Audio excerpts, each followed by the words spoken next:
Mike Ellis was a man who always wanted to be famous. At 32 years old, he lived in a small apartment in London and worked at a store that sold phones. His job was boring, and he didn't make much money. But Mike had big dreams.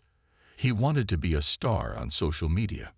Every day after work, Mike would make videos. He would play jokes on people and post the videos online. Some of his jokes were mean. He would scare old people or make children cry. He thought it was funny when people got upset. A small group of people liked his videos, but most people thought he was cruel. Mike's friends, Tom and Gary, often helped him make these videos. They would film while Mike did something bad. They laughed at his mean jokes, but deep down, they knew what he was doing wasn't right. They just didn't have the courage to tell him to stop. "We need something big," Mike told his friends one Friday evening as they sat in his messy living room. "Something that will make our video go viral. I want 1 million views." Tom looked worried. "Maybe we should just do something funny without hurting anyone." Mike rolled his eyes. "Boring. Nobody watches nice videos. People want to see crazy stuff. They want to be shocked." Gary, who always did whatever Mike said, nodded in agreement. "What's your plan?" Mike smiled as he opened his laptop to show them videos of other pranksters who had become famous. "See this guy? He got famous by scaring animals at the park. And this woman, she makes thousands of dollars just by making cashiers cry at stores." Tom frowned. "I don't know, Mike. That doesn't seem right." "Don't be such a baby," Mike snapped. "Do you want to be nobody forever? Do you want to work at that burger place for the rest of your life?" Tom looked down at his hands and said nothing. He needed the job at the burger restaurant to pay his bills. He didn't think there was anything wrong with honest work. Mike stood up and grabbed his jacket. "I've got a great idea. Tomorrow, we're going to Green Park. I've seen some people walking their fancy dogs there. Rich people with expensive pets. We'll mess with them, scare the dogs, maybe squirt them with water or something. The dogs will go crazy, and the owners will freak out. It'll be hilarious." Gary laughed, but there was a hint of unease in his voice. "Are you sure? Dogs can bite, you know." "That's what makes it exciting," Mike said, his eyes gleaming with a strange light. "The risk, the danger. That's what people want to see." What Mike didn't know was that Green Park was a place where many famous people went to walk their dogs early in the morning. Actors, musicians, and sports stars liked the park because it was usually quiet and they could have some peace. One of these famous people was Jason Statham, the action movie star. Every morning, rain or shine, he took his 2 German shepherds to the park. He loved those dogs more than anything. They were not just pets. They were family. Statham had rescued both dogs from a shelter 3 years ago. They had been abused by their previous owner and were afraid of people when he first got them. With patience and love, he had helped them become happy and trusting again. He was very protective of them. As Mike planned his cruel prank for the next day, he had no idea that his actions would change his life forever. He didn't know that his mean joke would lead him to face a man who was nothing like the frightened people he usually targeted. Mike was about to learn a hard lesson about kindness, respect, and consequences. The next morning was bright and cool. Mike woke up early, feeling excited about his plan. He called Tom and Gary right away. "Get up. It's prank day," Mike shouted into his phone. "Meet me at Green Park in 1 hour. Don't forget to bring your phones to record everything." Tom sighed on the other end of the call. He had not slept well. All night he had worried about Mike's plan to scare dogs, but he got up anyway and got dressed. At the same time, on the other side of London, Jason Statham was also getting ready for his morning walk.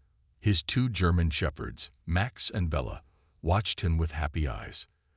They knew it was time for their favorite part of the day. "Ready for our walk, mates?"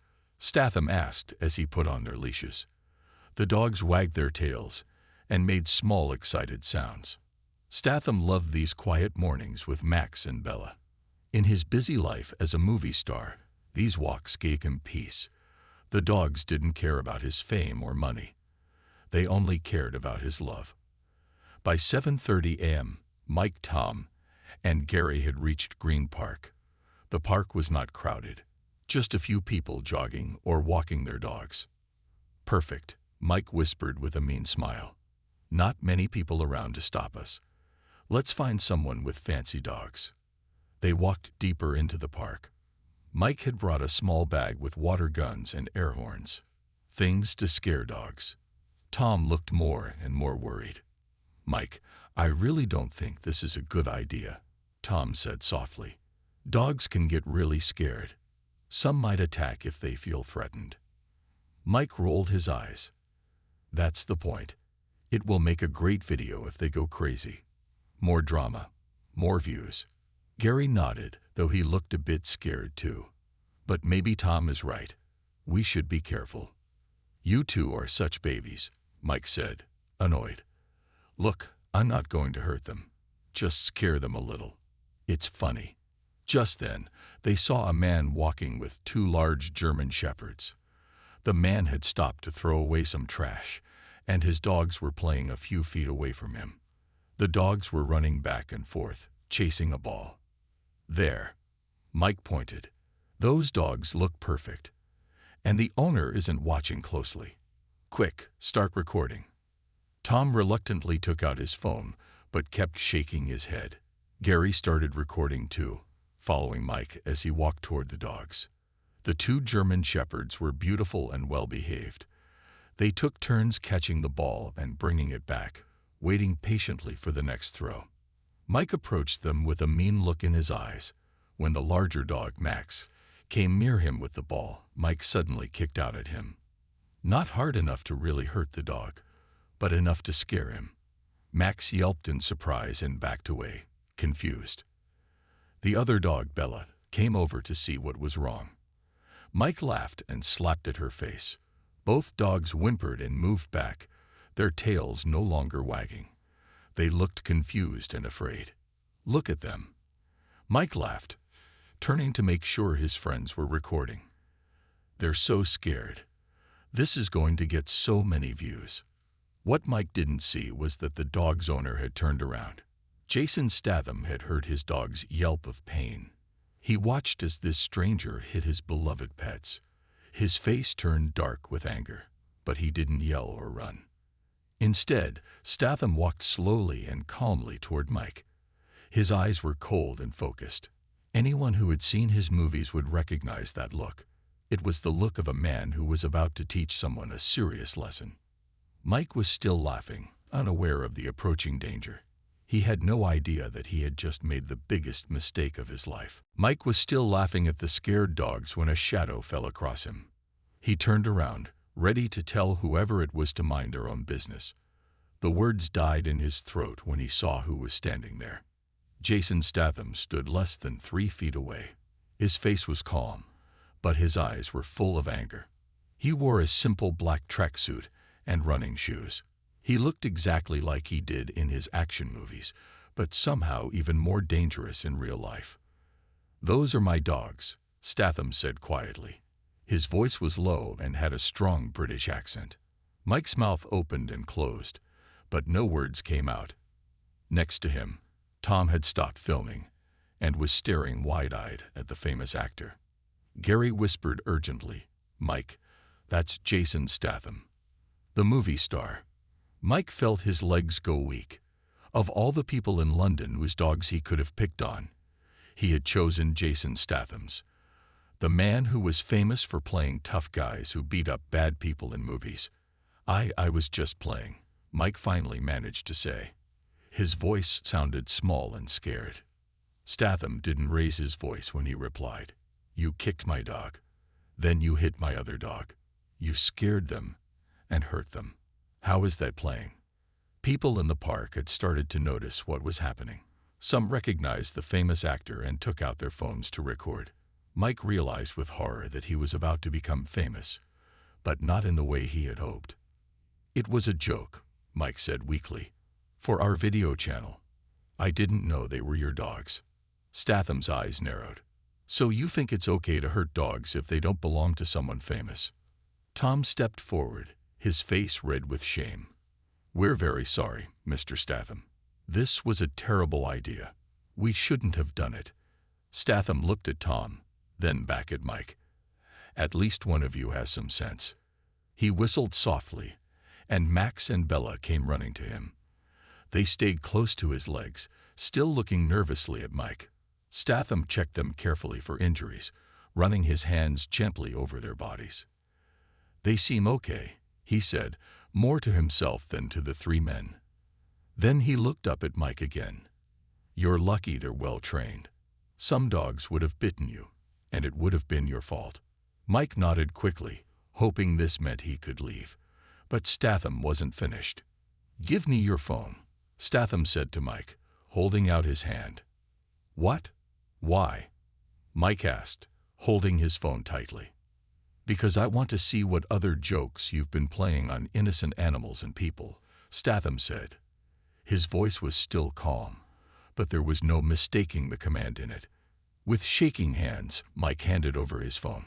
Statham quickly found the video app and scrolled through Mike's previous videos. His face grew darker with each one he watched. Scaring an old woman until she falls, making a child cry, frightening someone's cat until it runs into traffic. Statham listed the videos he saw. This isn't comedy. This is cruelty. By now, a small crowd had gathered. Some people recognized Mike from his videos and were pointing and whispering. Please, can I have my phone back? Mike asked, very aware of all the eyes on him. Instead of answering, Statham held up the phone to the crowd. This man thinks hurting animals and scaring people is funny. What do you think? The crowd began to murmur angrily. Several people held up their own phones, recording everything. No, please, Mike begged, seeing his dream of fame turning into a nightmare. I'll delete the videos. I'll stop making them. Statham looked at him for a long moment. Actions have consequences, he said quietly. And yours are just beginning. Statham looked at Mike's phone one more time, then handed it back. Mike reached for it with relief, but was surprised when Statham also pulled out his own phone. What are you doing? Mike asked, his voice shaking. Calling the police, Statham replied calmly. What you did is animal abuse.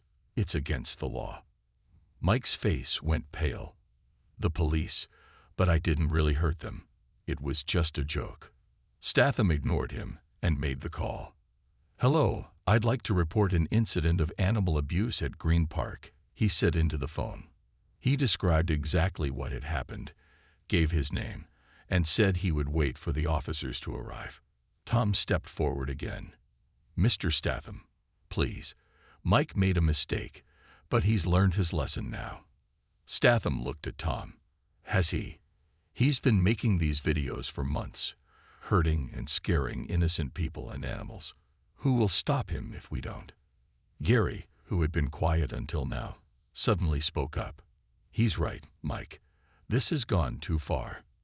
I'm sorry, but I can't support this anymore. He deleted the video he had been recording and walked a few steps away. Mike couldn't believe what was happening. His friends were turning against him. A famous movie star was calling the police on him. And the crowd of people was getting bigger, many of them recording videos of his shame. Please, Mike begged Statham. I'll do anything. Just don't call the police. Statham ended his call and looked at Mike. The officers will be here in a few minutes. While we wait, I want you to think about something.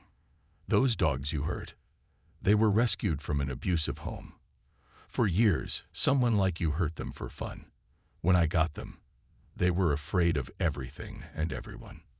Mike looked at the dogs, who were now sitting calmly by Statham's side, but still watching Mike with cautious eyes. It took 2 years of kindness and patience to help them trust people again. Statham continued. And in 1 minute, you brought back all that fear. Do you understand what I'm saying? For the first time, Mike really looked at the dogs. He saw the way they pressed against Statham's legs for safety. He noticed how they flinched when he moved his hand. Slowly, he began to understand what he had done. I'm sorry, Mike said quietly. This time, he meant it. Don't tell me, Statham said. Tell them. Mike knelt down on the grass, keeping some distance from the dogs. I'm sorry, he said again, looking at Max and Bella. I didn't think about how you would feel. I was only thinking about myself. The dogs watched him, but didn't move closer. Trust, once broken, is not easily fixed. A police car pulled up at the edge of the park. 2 officers walked toward the group. That's the police, Statham said. They'll take your statement and mine. There are plenty of witnesses and videos of what happened. Mike nodded, resigned to his fate. What will happen to me? That depends on the law, Statham said. But your days of making cruel videos are over. As the police officers approached, Statham added, You wanted to be famous on the internet. Well, now you will be, but not for the reasons you hoped. Mike looked around at all the people recording him with their phones. By tomorrow, everyone would know what he had done. The thought made him feel sick. The police officers reached them. Mr. Statham, one of them said, We received your call about an animal abuse incident. Yes, Statham replied. This man, he pointed at Mike, attacked my dogs. I'd like to press charges. The officer nodded and turned to Mike. Sir, we need to ask you some questions. Mike knew that his life had just changed forever. And all because he thought being cruel was funny. The next few hours were the worst of Mike's life. The police took him to the station to ask more questions. They wrote down everything he said and took his fingerprints. They told him that animal abuse was a serious crime and that he might have to pay a fine or even go to jail.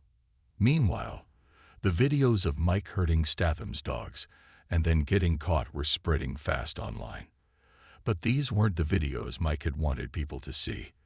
These were videos showing him being cruel, being confronted, and then being taken away by the police. People were sharing them and adding angry comments about him. By the afternoon, the story was on local news websites.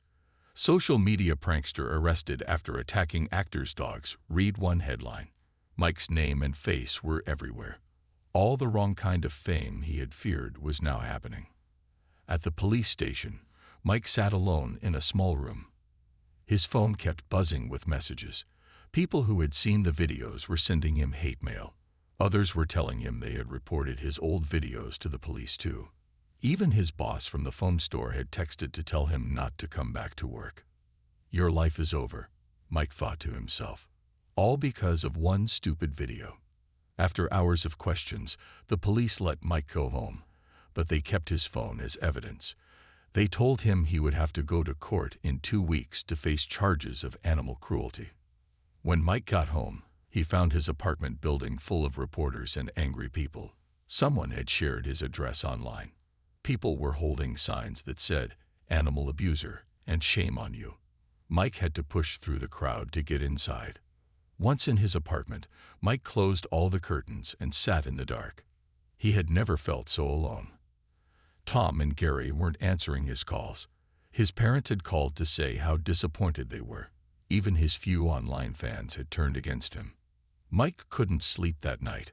He kept thinking about what Statham had said about his dogs, how they had been rescued from an abusive home, how they had learned to trust again, only for Mike to bring back their fear in one thoughtless moment. For the first time, Mike really thought about the people and animals in his videos. The old woman who had fallen when he scared her, had she been hurt? The child who cried. Did he have nightmares now? The cat that ran into traffic, had it been hit by a car? Mike had never considered these things before. He had only thought about getting views and likes. The next morning, Mike heard a knock at his door. He was afraid it might be more angry people, but when he looked through the peephole, he was shocked. It was Jason Statham. Mike opened the door slowly. "Mr. Statham, what are you doing here?" Statham stood in the hallway, alone.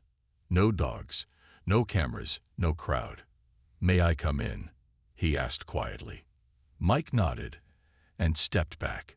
His tiny apartment felt even smaller with Statham in it. "Why are you here?" Mike asked again. To tell me how terrible I am. I already know. Statham shook his head. I'm here because I saw your face yesterday. When you realized what you had done, there was real regret there. The police told me it's your first offense. You've never been arrested before. Mike sat down heavily on his couch. It doesn't matter. My life is ruined anyway. I've lost my job, my friends, everything. Maybe, Statham said, sitting down across from Mike, or maybe this is a chance to build a different life. A better one. Mike looked up, confused. What do you mean? Statham leaned forward. I have a proposition for you. Mike looked at Statham with confusion. A proposition? I don't understand. Statham leaned back in his chair. I talked to the police this morning. I told them I don't want to press charges against you. Mike couldn't believe what he was hearing. You don't. But why? After what I did to your dogs. Don't misunderstand, Statham said firmly. What you did was wrong. Very wrong. But sending you to jail won't help my dogs. It won't help the others you've hurt. And I don't think it will help you either. Mike waited, not sure what to say. Instead, Statham continued, I have a different idea. I work with an animal shelter called Second Chance. They rescue abused animals, like my Max and Bella. They always need volunteers. Mike started to understand. You want me to work at an animal shelter? Statham nodded. For 6 months. Every weekend, you'll clean cages, walk dogs, and learn how to treat animals with kindness and respect. I've already spoken to the shelter manager. She's agreed to take you on, under my recommendation. Mike thought about it. 6 months was a long time, but it was better than going to jail, better than having a criminal record that would follow him forever. If I do this, the police will drop the charges, Mike asked. If you complete the full 6 months without any problems, yes. It's called a diversion program. For first-time offenders who show remorse. Statham's eyes narrowed. But if you quit or cause any trouble, the charges come back, and I'll make sure they stick. Mike nodded slowly. I understand. There's more, Statham said. You need to take down all your cruel videos, every single one. And you need to post a public apology on your social media accounts. Mike winced at the thought of admitting his mistakes to everyone, but he knew it was the right thing to do. And one last thing, Statham said. You'll make new videos about what you're learning at the shelter, about animal care and proper treatment, about rescue animals and their stories. Mike was surprised. You want me to keep making videos? Not cruel ones, educational ones. Your chance to use your social media for good instead of harm. Statham stood up. You wanted to be famous. Here's your chance to be famous for the right reasons. Mike thought about it. It was a huge change from the content he had been making. But maybe it could work. Maybe he could actually help animals instead of hurting them. Why are you doing this? Mike asked.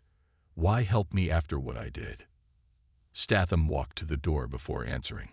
Everyone deserves a second chance. Even you. My dogs got one. Now it's your turn. He handed Mike a card with the shelter's address. Be there Saturday morning at 7 a.m.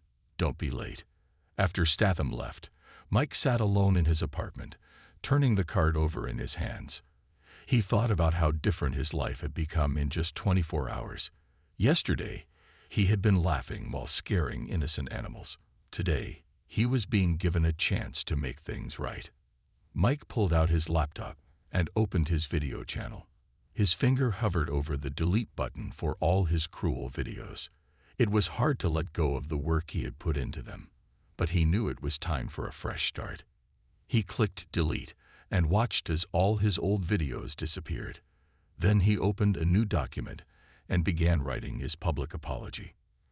My name is Mike Ellis, he typed, and I have been wrong for a very long time. Today, that changes. Saturday morning came quickly. Mike woke up before his alarm, feeling nervous. He had never worked with animals before. What if they could sense what he had done? What if they all hated him? He arrived at the Second Chance Animal Shelter at 6:45 a.m. It was a simple building with a large yard behind it. A sign with colorful paw prints hung over the door. When Mike walked in, a woman in her 50s with short gray hair looked up from the desk. "You must be Mike," she said. She didn't smile. "Yes, ma'am," Mike replied. "Jason Statham sent me." "I know who you are and why you're here," she said. "My name is Sarah, and I run this shelter. Mr. Statham is one of our biggest supporters. If he thinks you deserve a second chance, I'll trust his judgment, but I'll be watching you." She handed Mike a blue shirt with the shelter's logo. "Put this on. Then meet Kevin in the back. He'll show you what to do." Kevin was a tall young man with kind eyes. Unlike Sarah, he greeted Mike with a small smile. "First day, huh? Don't worry. The work isn't hard, but it can be messy." Kevin wasn't lying. Mike spent the morning cleaning dog cages, scrubbing floors, and picking up poop from the yard. His hands hurt, his back ached, and he smelled terrible. But he didn't complain. He knew he deserved much worse. Around noon, Kevin showed Mike to the cat room. "Time to feed the cats," he said, handing Mike some cans of food. As Mike opened the first can, a small orange cat came up to the cage door. It had only one eye, and part of its ear was missing. "What happened to this one?" Mike asked. Kevin's face darkened. Some kids thought it would be funny to hurt him. They threw rocks at him and filmed it. By the time someone found him, he had lost his eye and nearly died from infection. Mike felt sick. It was too similar to what he had done to Statham's dogs. He opened the cage and gently put the food inside. The cat watched him carefully but didn't run away. "His name is Lucky," Kevin said, "because it's a miracle he survived." Mike looked at Lucky, and Lucky stared back with his one good eye. "Hey there, buddy," Mike whispered. "I'm sorry for what those kids did to you." To Mike's surprise, Lucky moved closer and sniffed his hand. After a moment, the cat began to eat. "He doesn't usually trust new people," Kevin said, sounding impressed. "You must have a gentle touch." Mike didn't know what to say. No one had ever called him gentle before. After feeding the cats, Kevin showed Mike a room with puppies. "These came in yesterday," he explained. "Their mother was a stray. Someone found her giving birth in their garage and called us." The puppies were tiny, with their eyes barely open. Their mother, a thin brown dog, watched Mike closely as he entered the room. "Can I help feed them?" Mike asked. "Sure," Kevin said, "but go slow. The mother is still nervous around people." Mike sat on the floor, keeping a safe distance. Kevin showed him how to prepare bottles of special milk for puppies. They took turns feeding each tiny puppy while the mother watched. When they finished, Mike asked, "Will they all find homes?" "We hope so," Kevin replied. "But there are always more animals than homes. That's why education is so important. People need to learn to treat animals right." Mike thought about the videos Statham wanted him to make. Maybe they could help. Maybe he could use his social media to find homes for animals like Lucky and these puppies. For the first time in days, Mike felt a tiny spark of hope. He couldn't undo his past mistakes, but maybe, just maybe, he could do some good in the future. A month had passed since Mike's first day of the shelter. Every weekend, he arrived early and stayed late. He no longer complained about the messy work. In fact, he found that he looked forward to his time with the animals. Today, Mike had something special planned. He had brought his new camera, a simple one he had bought with the last of his savings.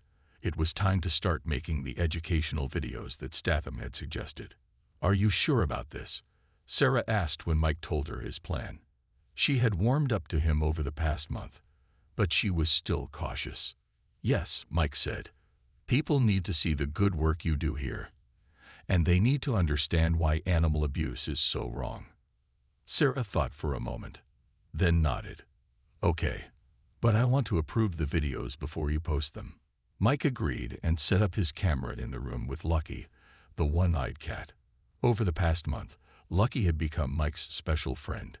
The cat would purr whenever Mike entered the room and often sat on his lap during breaks. "Hi everyone," Mike said to the camera. "My name is Mike Ellis. You might know me from some videos I made in the past. Those videos were wrong and cruel. I'm here today to show you something different." Mike introduced Lucky and gently told his story. He explained how the cat had been hurt by people who thought being cruel was funny. "I used to be like those people," Mike admitted, his voice shaking a little. "I thought hurting and scaring others was a joke. I was wrong, very wrong." He showed the work the shelter did, taking care of animals like Lucky. He explained how many of the animals had been abused or abandoned, and how the shelter helped them trust people again. After filming, Mike spent hours editing the video on his old laptop. He wanted it to be perfect. When it was ready, he showed it to Sarah. She watched quietly, her face serious. When it ended, she had tears in her eyes. "That was good, Mike. Really good." The next day, Mike posted the video on his channel. He was nervous. His old followers might hate this new content, but he knew it was the right thing to do. To his surprise, the video got more views than any of his cruel pranks ever had. People left comments saying how touched they were by Lucky's story. Some even asked how they could help the shelter. At the end of the day, Mike got a text message from an unknown number. It just said, "Good start. Keep going." It was signed simply J.S. Jason Statham had seen the video. Over the next few weeks, Mike made more videos. He showed the puppies growing bigger and stronger. He filmed Kevin teaching people how to care for new pets. He even made a special video about Max and Bella, with Statham's permission, explaining how rescued dogs could become loving pets with the right care. Each video got more views than the last. People began to recognize Mike when he was out in public, but not in a bad way anymore. They would ask about Lucky or the puppies. Some even told him that his videos had inspired them to adopt from shelters instead of buying pets. Mike's life was changing in ways he never expected. He had lost his old job at the phone store, but the shelter had offered him a part-time position. It didn't pay much, but Mike didn't care. For the first time, he felt like he was doing something that mattered. One evening, as Mike was leaving the shelter, he saw someone waiting by his car. It was Tom, his old friend who had stopped filming when Statham confronted them. "I saw your videos," Tom said. "They're really good, much better than the old ones." Mike smiled cautiously. "Thanks. I was wondering," Tom said, looking down at his feet, "if maybe you could use some help. I'm pretty good with a camera." Mike thought for a moment, then nodded. "Come by tomorrow. We're filming the Adoption Day event." As Tom walked away, Mike realized something important. People could change. He had. And maybe he could help others change too. 6 months had passed since Mike first walked into the Second Chance Animal Shelter. Today was a special day. It marked the end of his court-ordered volunteer work, but also the beginning of something new. Mike looked around the shelter yard, which was decorated with colorful balloons and signs. It was the shelter's biggest adoption event of the year, and they had worked hard to make it perfect. Dozens of people were walking around, meeting the animals and filling out adoption forms. "Can you believe how many people came?" Tom asked, adjusting the camera on his shoulder. He had become Mike's regular filming partner, and together they had created a popular series of videos about animal care. "It's amazing," Mike agreed. Their latest video had been viewed over 1 million times, and many people had come specifically because they had seen it online. Sarah approached them with a clipboard. "Lucky just got adopted," she said with a smile. "A family with 2 little girls. They saw your video about him and came all the way from Manchester just to meet him." Mike felt his eyes fill with tears. The one-eyed cat had become so special to him. He would miss Lucky, but he was happy the cat had found a loving home. "And guess what?" Sarah continued. "All the puppies have been adopted too. Every single one." Mike looked over at the puppy pen. The mother dog and all her puppies had found homes.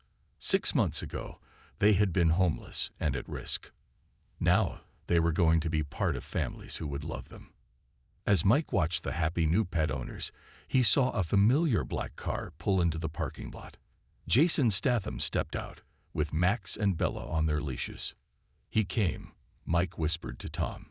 Statham had been busy filming a new movie and hadn't visited the shelter in months. Statham walked over to Mike. The dogs looked at Mike cautiously, but didn't show any fear. They had come a long way too. "Your 6 months are up today," Statham said. "How does it feel?" Mike thought about it. "Honestly, it doesn't feel like enough. I want to keep working here. I want to keep making the videos."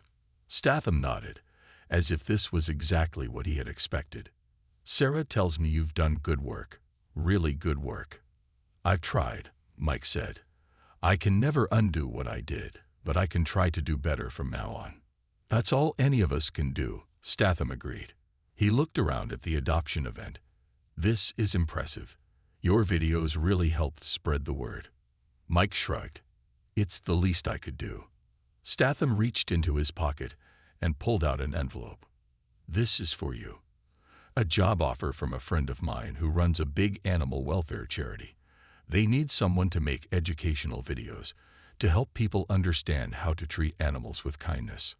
Mike took the envelope with shaking hands. "Why are you helping me? After what I did to your dogs?" Statham knelt down to pet Max and Bella before answering. 6 months ago, I saw a cruel young man who thought hurting others was funny. Today, I see someone who has learned from his mistakes and is trying to make amends. That deserves recognition." He held out his hand to Mike. "These dogs taught me something important. Everyone deserves a second chance if they're truly sorry and willing to change." Mike shook Statham's hand, unable to speak through the lump in his throat. As Statham turned to leave, he added, "By the way, my new movie needs someone to handle the social media campaign. Someone who understands both animals and online content. Sarah has my number if you're interested." Mike watched as Statham walked away with his dogs. He looked down at the job offer in his hands, then around at the shelter that had changed his life. 6 months ago, one cruel moment had nearly destroyed Mike's future, but it had also given him something unexpected. A chance to become a better person, to find purpose, and to make a real difference in the world. Sometimes, the worst mistakes can lead to the best changes. All it takes is the courage to admit when you're wrong, and the determination to do better next time.